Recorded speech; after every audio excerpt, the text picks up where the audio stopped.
You're listening to the Mind Over Murder podcast. My name is Bill Thomas.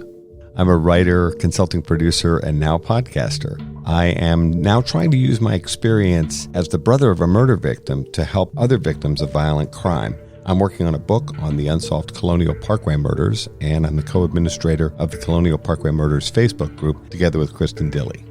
My name is Kristin Dilley. I'm a writer, a researcher, a teacher, and a victims advocate, as well as the social media manager and co-administrator for the Colonial Parkway Murders Facebook page with my partner in crime, Bill Thomas. Welcome to Mind Over Murder. I'm Kristin Dilley. And I'm Bill Thomas. Welcome to another fun-filled, exciting episode in which we talk more about serial killers. Yay! Can we use fun-filled and serial killers in the same sentence? I don't feel like we can, unfortunately. I don't think that actually works. Fair enough. So, it's an Ask Us Anything Colonial Parkway Murders special edition. What makes it special, Kristin Dilley? All of these questions came to us from a longtime listener who has been with us from the very, very beginning, 4 long years now, or I guess 4 short years, depending on how you reckon your sense of time. Sends us excellent questions every single time that we ask for them, and he really outdid himself this time. So this is Ask Us Anything. We're calling this the Robert Gray edition. Thank you, Robert, for always giving us amazing questions. These are truly fantastic, and there's a whole slew of them. So I think this is going to take us like multiple episodes to get into. I think so too. Now, last week you heard us have a fantastic conversation with Blaine Pardo. We really appreciate Blaine coming on Mind Over Murder and talking to us about A Special Kind of Evil, the book that he co-wrote with his daughter, Victoria Hester, and the Colonial Parkway Murders. And so he covered a lot of really interesting ground in that conversation with us. And we've tried now with Robert Gray's questions to go down other roads. We're going to do our best to answer these questions. I can see 1 or 2 in here that I think are going to stump us. Yes. We've got a lot to say, and we want to thank Robert for these fantastic questions. Absolutely. So without any further hesitation, let's just dive on in. As always, I'll act as MC here, and I'll pose the question. Bill will answer, I will answer, and we'll go back and forth until it has been answered satisfactorily. And we do encourage everybody to send us the questions that you have about the Colonial Parkway murders and the recent reveal of Alan Wade Wilmer Sr. as the killer of Robin Edwards, David Knobling, and Teresa Howell, and we will do our best to answer them. All right, first, question number 1. Bill and Kristin, how have your own personal theories on the Colonial Parkway murders cases changed since Alan Wade Wilmer Sr. was identified as the perpetrator in the Edwards, Knobling, and Howell cases? We'll go ahead and start with that portion of it. There's more. Wow, there's a lot right there. First of all, I've always been very skeptical that all 4 of the double homicides in the Colonial Parkway murders were all related. And now I'm back to where I was years ago, which is thinking that the 4 double homicides in the Colonial Parkway murders are all related. Certainly we have Alan Wade Wilmer Sr. identified as the offender in the Robin Edwards David Knobling case via DNA, and then also linked via DNA to the 1989 murder of Teresa Howell in Hampton, Virginia. As we've discussed here over the last several weeks, we also know that Wilmer Sr. was suspect number 1 in the disappearance of Keith Call and Cassandra Hailey. He's definitely linked to 3 homicides, 2 in the Colonial Parkway murders and the Teresa Howell case, as well as circumstantially linked to 2 more in the Colonial Parkway murders, Keith Call and Cassandra Hailey. So I'm actually thinking that we may end up in a situation where the Colonial Parkway murders are a murder series. So that's a big shift for me personally. What about for you, Kristin? Yeah, exactly the same. I think even as recently as our last Ask Us Anything episode, we had been asked, what is your thought process on the whole thing? And I remember that we had said, we think eventually 1 or 2 of these are going to fall off the table. And interestingly, I know that we were thinking Phelps Lauer was going to fall off the table. I had also said maybe Ragged Island is going to fall off the table too. I think it's very interesting now to look back at that and then look at where we have been since January 8th and realize, wow, this has fundamentally shifted my point of view and my understanding of this case. I do think now that the 4 murders in the Colonial Parkway murders are all linked together. Now, of course, we have the inclusion of Teresa Howell's murder as part of the Colonial Parkway Murders series. Now, this does lead us to start looking into the possibility of whether or not there are other single homicides. And that led me to immediately go, the cases we've always called Parkway adjacent, Brian Pettinger and Lorianne Powell, now I feel like they're back in play too. Mm-hmm. And we need to consider, is Alan Wade Wilmer Sr. responsible for those cases, as well as Teresa Howell, as well as the 4 Colonial Parkway Murders cases? And are there others? And I think it's very likely there are others. This has fundamentally shifted my understanding of the case. But the more that I think about it and the more that I turn it over during my commute and every bit of free time that I have, the more that it does make sense. And I can see Alan Wade Wilmer Sr. being the single perpetrator for this. Quite likely. So that, I think, steers us to question number 2. All right. So question number 2. I know you've said you believe Alan Wade Wilmer Sr. will likely be linked to other unsolved crimes in Virginia.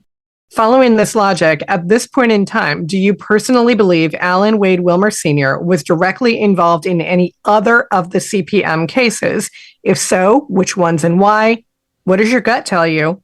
What is your opinion on the likelihood that he was involved in all 4 of them? I think we covered some of that in our comments from a moment ago. I think it's extremely likely. As a matter of fact, I bet you a nice lunch Alan Wade Wilmer will be identified as being responsible for other unsolved murders in Virginia and perhaps elsewhere. His name has come up a lot. Mm-hmm. And we wanted to say hello to many of our new listeners from Lancaster County who are coming forward with information, and they're highlighting cases, some of which we were not familiar with at all. And as a matter of fact, Kristin has been scrambling to put together a list, and I know I'm going to have more names to add to it, of people that Virginians and people living even in adjacent states feel that their cases or cases they're familiar with should be looked at in connection with Alan Wade Wilmer Sr. I actually think it's quite possible that Wilmer is responsible for all 4 of the Colonial Parkway murders. Remember, even from the very beginning, in Kathy and Becky's murder, they were looking for a waterman.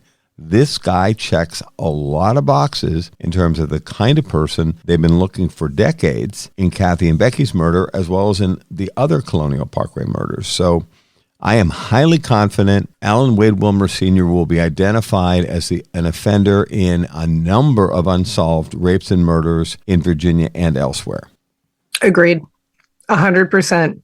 My legal pad, where I'm adding case names and case details and so on and so forth, is getting pretty full at this point. And I keep having to reevaluate and scramble my list around because I'm looking at all of these different unsolved cases. They're running really heavily all through the 80s. But there's also some outliers. We've got one that we're looking at in North Carolina from 1997, for example, and one even as recently as 2017, right before this offender died.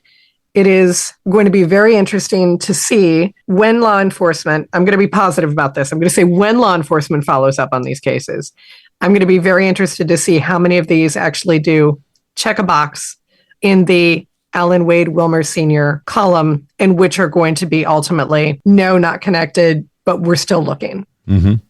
Before the recent press conference, I never knew that Robin Edwards was sexually assaulted, says Robert. Is this new information, or was this already known to the public? It was not new information to us. Right. I don't think it was ever known to the public.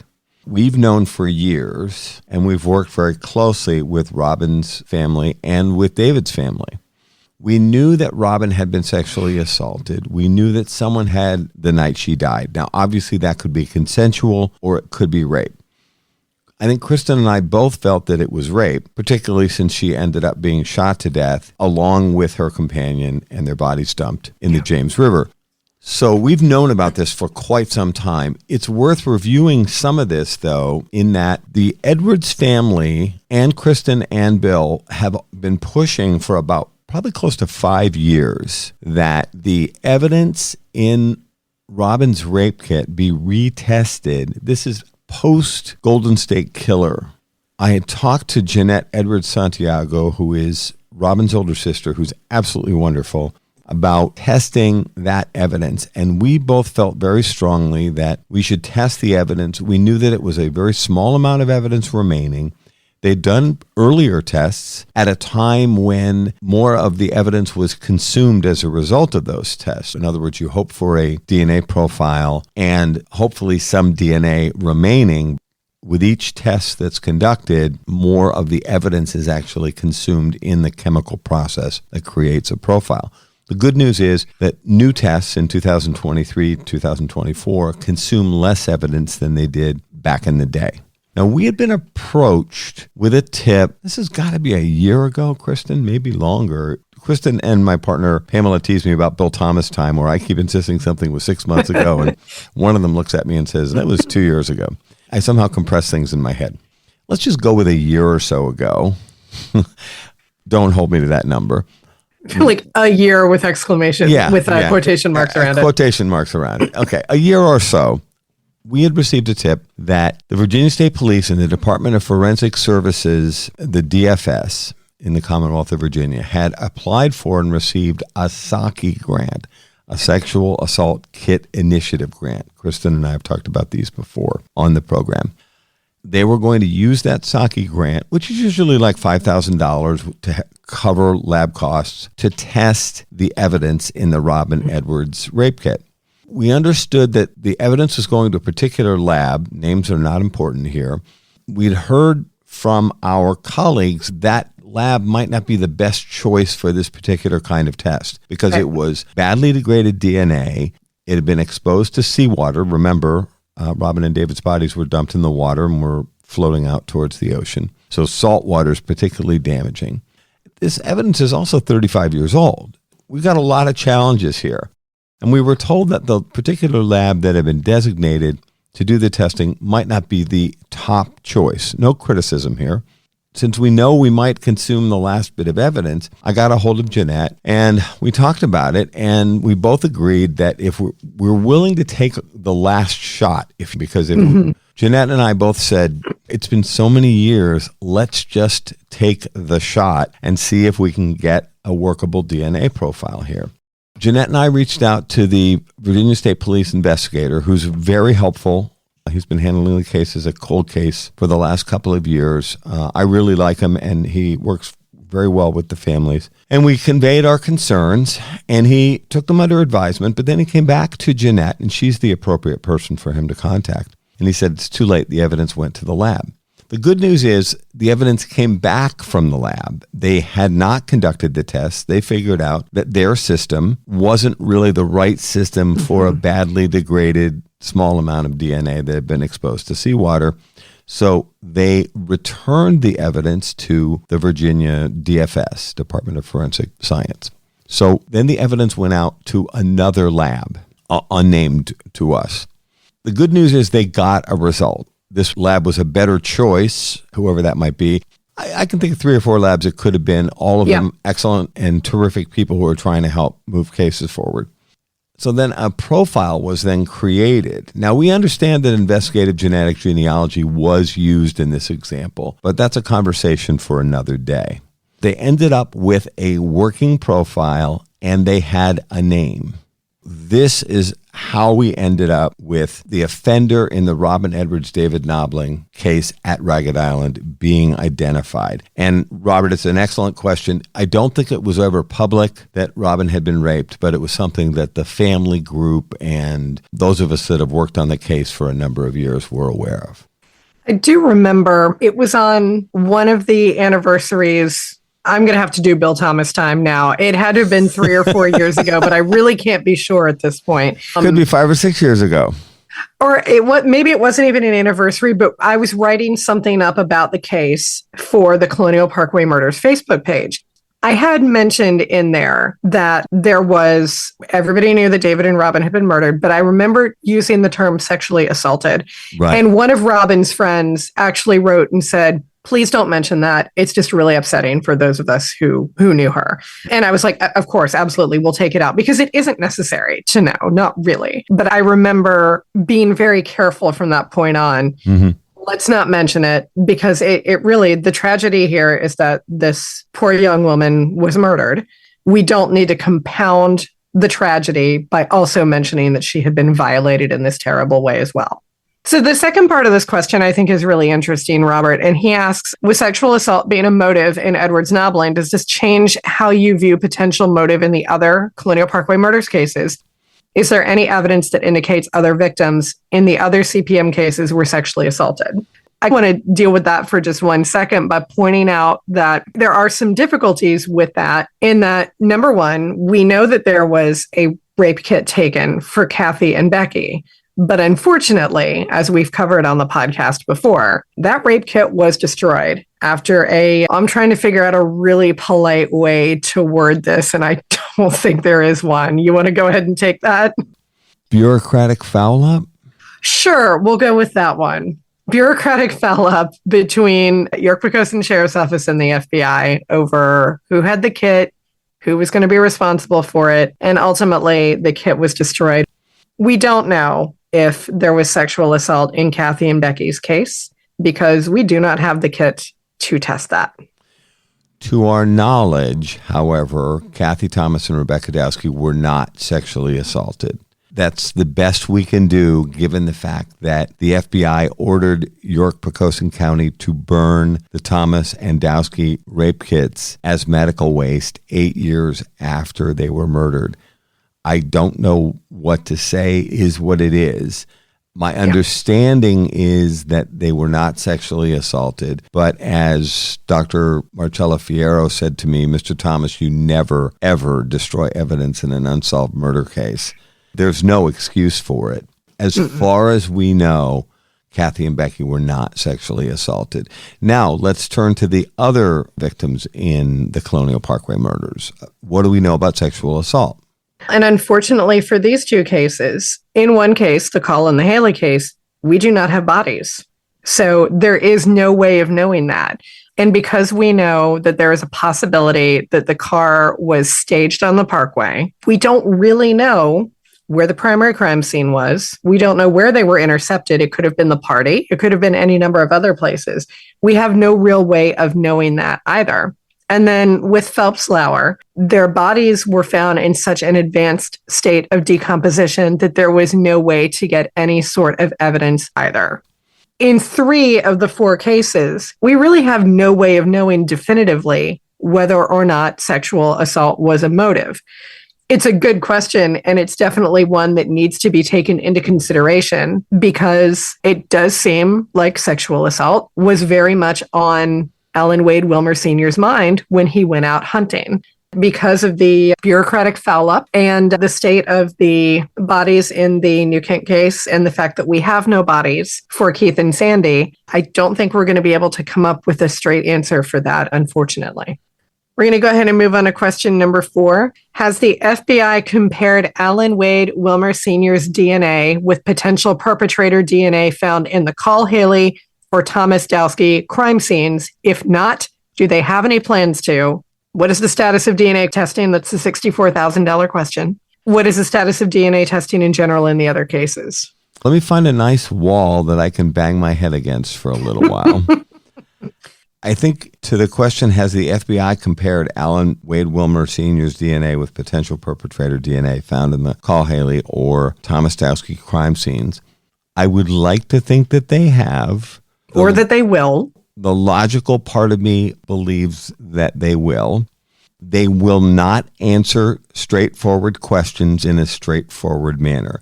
I guess the best I can do is say, I believe so. Certainly, I had a very frank conversation with our FBI agent a couple of weeks ago where I emphatically said that this has to happen and that I needed a personal assurance that this was going to happen. I'm still not 100% satisfied with the answer I got, but that seems to be just the way the FBI works. I should also mention, and hello to the FBI analyst who was listening to our podcast. The FBI indicated to the families that in order to do the additional testing on the evidence that we would hope would go part and parcel with learning that a serial killer was active in this part of Virginia and may very well be responsible for the other murders in this series of cases. Families were told that it would cost $300,000 to do the DNA testing in this particular case. I am confident that we could crowdfund that from you guys, but as you recall, the FBI has said that they cannot accept gifts from the family members or from anybody.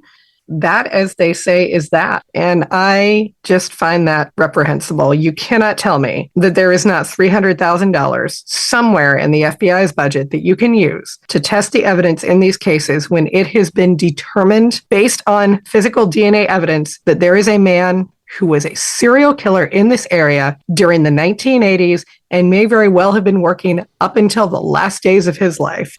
You cannot tell me that you don't have the money for that. And if you do, I'm going to call you a liar. I'm going to call you a liar. We're pretty horrified that this kind of thing is conveyed to the families. Now, I've even been told that basically that I need to lobby for more funding for the FBI's budget in order to cover these costs. That's not your job, though, is what I would say to them. It's not that I'm not willing to do it. Of course. Obviously, we want answers in the Colonial Parkway murders, but how many $1 million is the FBI already into the Colonial Parkway murders? Mm-hmm. Think about how much FBI agent and staff time over 37 years has gone into this case. How many different forensic tests have been conducted in the Colonial Parkway murders? And now they're telling the families they need another $300,000. And the implication, and I was not in the room when this was said because I wasn't invited to the meeting, the implication seemed to be that the Colonial Parkway murders families were going to have to lobby on behalf of the FBI for an additional $300,000 to be added to the FBI budget. It's not that I'm not willing to do it. It just seemed like the timing was inappropriate at best. This is at the briefing that the Call, Hailey, Edwards, and Knobling families were informed about the news regarding their loved ones. I think from a timing perspective, if nothing else, it was a highly inappropriate thing for these FBI agents to say. You're listening to Mind Over Murder. We'll be right back after this word from our sponsors.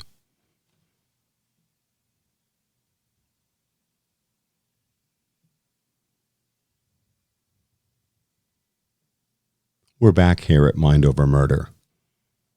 Outside of DNA and tips, what are other means investigators can leverage to determine or rule out a potential connection between Alan Wade Wilmer Sr. and the other Colonial Parkway murders cases? I'm not sure I completely understand the question. I think DNA and tips, particularly from people from Lancaster County and Northumberland County that knew Alan Wade Wilmer, I think those are the two most important things. Obviously, one of the things that we're very concerned about is this apparent policy that Alan Wade Wilmer Sr.'s DNA cannot be loaded into the CODIS system, which we've discussed a little bit in some interviews and on this podcast as well as other podcasts. We're finding this really baffling. Apparently, because Wilmer was never convicted of a felony during his time on Earth, we cannot now upload his DNA into CODIS. And this is something that is unacceptable to us. We think this is crazy. This is a man who is a confirmed serial killer by FBI established standards. We actually think these rules need to be changed. And strangely, these decisions seem to be made at the state level. CODIS is a strange system, and we're going to be trying to develop a better understanding of how the system works. We're actually hoping to have a CODIS expert join us in the next couple of weeks to walk us through how the system works and how it can be improved. We have talked to a lot of people. We're not actually sure that the remedy is a legislative one. We think it may be a rule change that's required. We think it's just completely insane that a clearly identified serial killer who's dead and has been dead since 2017, that his DNA cannot be placed into the CODIS system. We understand that one-to-one comparisons can be made between Wilmer and other cases where agents suspect that there could be a relationship, but we think this is a remarkably inefficient way to go about this. As we understand it, this is what CODIS was designed for. We are determined to help figure out a way to get Wilmer's DNA put into the CODIS system. We think it would facilitate a lot of identifications and link Wilmer potentially to a number of other solved and unsolved cases. I think if they eventually get him put in there, it is going to light up like a Christmas tree. And that is something that investigators are going to have to be prepared for. This one's interesting, and I don't know that we have this information, but let's give it a shot. At any point in time, was Alan Wade Wilmer Sr. considered a suspect in the Thomas Dowski or Phelps Lauer cases? I'm actually fairly certain, based on new information that I've received, that Alan Wade Wilmer was a suspect in the Thomas Dowski murder. At the time of the disappearance of Keith Call and Cassandra Hailey, when they were taking a look at Wilmer, and this is when they were executing the search warrant at his parents' home, as it turns out, up in Lancaster, as well as giving him the lie detector test and questioning him, they believed actually that they had identified the Colonial Parkway killer and that he was a suspect in Thomas Dowski. We've also heard unofficially from retired Virginia State Police investigators that they actually regarded Alan Wade Wilmer Sr. as a suspect in the Phelps Lauer murder. That's the one up on Interstate 64 at the Hunt Club. Don't forget, this is a man who was an avid hunter. I think the answer is yes. He was a suspect in these other Colonial Parkway murders. What evidence exists in the other Colonial Parkway murders cases that you believe may rule out Alan Wade Wilmer Sr. as a likely perpetrator or suspect? I think about the only thing that would eliminate Wilmer as a suspect in the other Colonial Parkway murders would be via DNA, offender DNA. If another offender was identified and nothing from Wilmer was found there, you could see that moving in that direction. But other than that, I can't think of too much. No, me either. Have any tips placed Alan Wade Wilmer Sr. at the party Keith Call and Cassandra Hailey attended the night of their disappearance? Have any tips indicated that they may have crossed paths at all on that night? It's a very interesting question, and it's one Bill and I both immediately asked ourselves when we started learning more about Wilmer. Is this the kind of guy who would have shown up at the University Square party that night?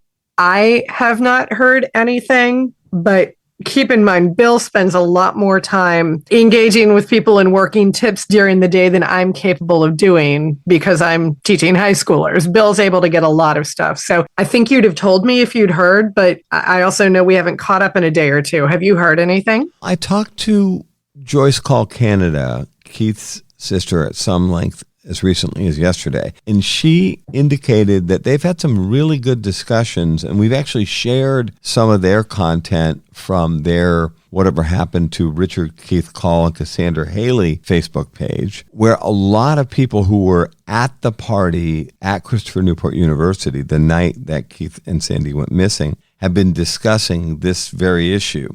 It's something we're definitely looking at, and this is something that we understand that our FBI and Virginia State Police investigators are looking at again.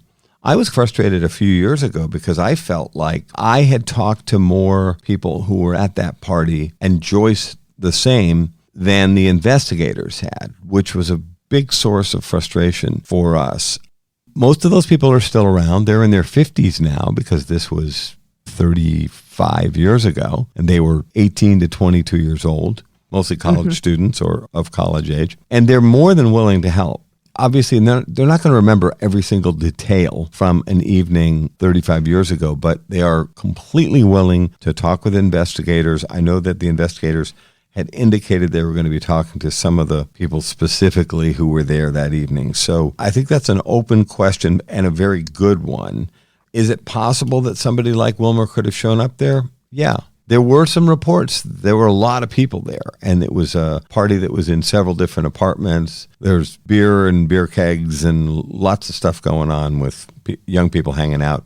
But there were some reports that there were some older people there. And older, by the way, would have meant 30-ish, which would have been approximately Wilmer's age. And other people like Ron Little and other longtime suspects have also been mentioned as potentially being at that party. But I think this is absolutely worth exploring, particularly when it feels like we're so close now on Call Hailey. It would be fantastic if we could sort this out and identify whether Wilmer is the appropriate offender for Keith Call and Cassandra Hailey. Absolutely. Is there any reason to believe Alan Wade Wilmer Sr. knew any of his victims, or does it appear it was stranger on stranger violence in the cases where he is a confirmed perpetrator? Have any tips come in indicating that he knew, met, or had a connection to any other victims in the CPM cases?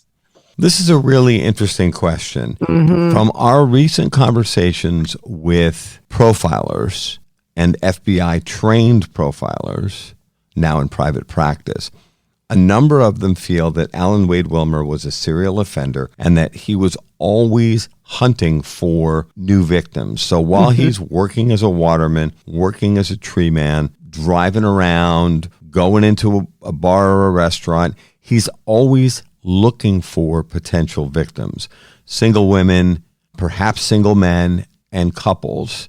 We are not aware of him actually meeting any of these victims, but he might have seen them around. And I was just talking to Joyce about this. There are potential intersections between where some of the victims live and work and go to school and Wilmer. So it'll be really interesting to see what the investigators come up with in the coming months. So this next question is actually something that we're going to do a larger episode on. So I think we're going to acknowledge the question, but then say, stay tuned for an upcoming episode. Can't give away all of our trade secrets all at once. So the question is, have any tips come in indicating Alan Wade Wilmer Sr. had an overtly aggressive nature and hatred toward gay or lesbian couples? And I'm going to say, let's wait for an upcoming episode and we'll discuss that further. Fair enough. Next one, does Alan Wade Wilmer Sr.'s work as a waterman give you any reason to believe he was involved in the Thomas Dowski case in line with the original waterman theory, which is attributed to evidence found near the vehicle discovery site in that case? Yes. Yeah, I would say unequivocally, yes. Without question, and particularly with the use of nautical rope. Remember, we say rope a lot, but it's actually nautical rope. Blaine Pardo mentioned that last week in the interview we did with him, and he got that from former SAC Irv Wells, special agent in charge. He was the man that was responsible for the overall investigation of Thomas Dowski and Call Hailey, the two FBI cases on the Colonial Parkway. And it's nautical rope, knives, and diesel fuel, and these are some of the tools of a waterman. Whoever killed them brought those things with them and for the most part took them away. There was a small piece of nautical rope left behind, stuck on my sister's neck up under her long red hair. And I hope that they are taking another look at that rope and the origins of that rope. But as I understand, it's nautical rope of a type that would have been used by watermen. So there's a lot there that indicates that a waterman could have been involved. I really hope they are paying attention to that rope in particular. It has been literally hundreds of tips. One of the many hundreds of tips that we have received from people. One of them that stood out to me was from someone who said one of the places Wilmer frequented was a shop that had a special type of nautical rope. And I would 100% encourage the FBI to please dig out that tip. That person said they were going to go ahead and write in a tip to the FBI. Please look at that tip, look at that location, get some of the rope there, compare it to the rope under Kathy's hair. I'm going to bet you a nice steak dinner, as Bill likes to say, that there is going to be some match or some kind of overlap. I would highly encourage that. Of course, I'm not an FBI agent. That's not my job. Please go check it out. Last one for the moment. We will definitely continue this series of questions in another episode. Did Alan Wade Wilmer Sr. have any ties to the Hunt Club where the Phelps-Lauer remains were found? I would say none that we're aware of yet. Now, there's a couple of interesting things that have come up. First of all, Alan Wade Wilmer Sr. was a guy who had no respect for the rules, as you might figure with a serial killer. Yeah. So he would often hunt in the off season and just completely blow off whatever the requirements were. So it's quite possible that he might have hunted at that hunt club illegally, or he may have attended the hunt club as a guest as well. Let's not forget that Interstate 64 is one of the ways, and a pretty direct route from Lancaster County, where he is based out of, down to the Tidewater area of Virginia. So the idea that he would be going down Interstate 64 and perhaps stopping at that rest stop, and keep in mind, this is a guy who is always cruising, if that's the way it's been described to us, looking for victims. So he is looking for people that he can attack, and he's been reported as attacking people numerous times on the Colonial Parkway, and these are people that survived. I think there could easily be something there to maybe him encountering Anna Maria Phelps and Daniel Lauer, perhaps at the Virginia Interstate 64 rest stop that many people know now as the rest stop with the big love sign. I don't want to skip too quickly over what you were just saying, because one of the things that we're finding happening here is that we have people who are coming to us with information, but they don't necessarily feel comfortable going to law enforcement with it, which I can understand. And we have had a number of people who have reached out to us who have said, I was on the Colonial Parkway and this truck pulled me over, tried to pull me over, crept up on me in a half moon pull off. Bill has dealt with all of these people taking their information. There are a lot of people that Alan Wade Wilmer Sr. was approaching on the Colonial Parkway, and many people who have narrowly escaped this guy. So when we talk about people that he attacked and survived, this is new information to us. We hope that the FBI will run with that information and do what they need to do to try to track these people down. But it is very interesting that over the course of the last set of weeks since January 8th, we are learning so much from so many people who had experiences on the Parkway that really fit Alan Wade Wilmer Sr. to a T. And we do encourage anyone, if you have had an experience on the Parkway and you have not gone forward to law enforcement with that information, please make use of the tip line, make use of the phone number, make use of the email. Please reach out to law enforcement. We need as much information as possible about Alan Wade Wilmer Sr. and his movements up and down the Colonial Parkway. So if that is something that happened to you at any point during the 80s on the Colonial Parkway, please do reach out to law enforcement and let them know. We appreciate you reaching out to us, but we are not investigators, and we have more information coming at us than we can reasonably handle right now. So if that is an experience that you've had, please, we encourage you to take that to law enforcement and make use of those tip lines and tip pages that we will post on our show notes. Anyone who may have known Wilmer is encouraged to contact the FBI by calling 1-800-CALL-FBI or submitting a tip online at tips, TIPS, at FBI.gov. Those with information can also reach out to the Virginia State Police by email at questions@vsp.virginia.gov. Please, if you have any information regarding Alan Wade Wilmer Sr., his activities particularly in the 80s, 90s, and 2000s, please reach out to law enforcement. We have many more questions to come in this Ask Us Anything episode. So we are wrapping here, but we will continue in another episode. Thank you so much to everyone who has continued to listen to our coverage of the Colonial Parkway murders and Alan Wade Wilmer Sr. We will continue to cover this story as it unfolds. That's going to do it for this episode of Mind Over Murder. Thank you so much for listening. We'll see you next time.